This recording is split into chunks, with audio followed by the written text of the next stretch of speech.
I'm Hugo Harvey. I'm studying MArch Prof at the University of Auckland. Hi, I'm Tahara. I'm studying Masters of Architecture Professional at Auckland. Hi, I'm Shakara and I'm doing the same thing as these guys are doing.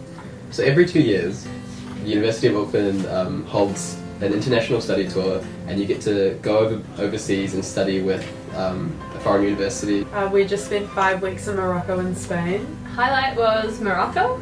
Morocco was amazing. I think culturally it was just something that I've never experienced before.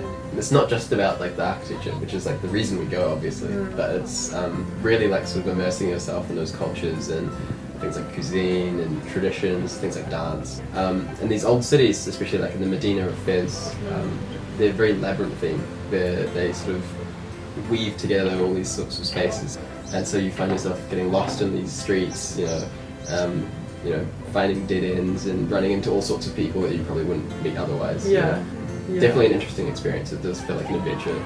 Yeah, it's just so incredible because like the architecture and sometimes like the families that live in those places are older than New Zealand itself. You'll stumble upon these places that you've studied or you've drawn in like a lecture or you've seen on a lecture slide, and there's that moment where it sort of clicks and you're like, oh, I'm there. That was one of my highlights, was just being able to analyse whether I liked a building or not and why I liked it, and being able to share the kind of amazing experiences like the whole Alhambra and stuff like that with everyone, and to kind of look around at everyone and think like, this is what the big deal was about, you know?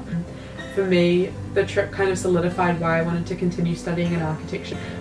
Calculus definitely doesn't give me the same rush. I did enjoy the Alhambra. I liked that a lot because I had written an essay about it, and also Game of Thrones locations. It's also quite nice to build it.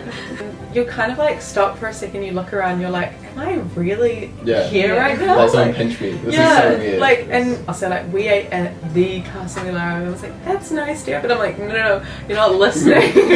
Look it up, like Google it.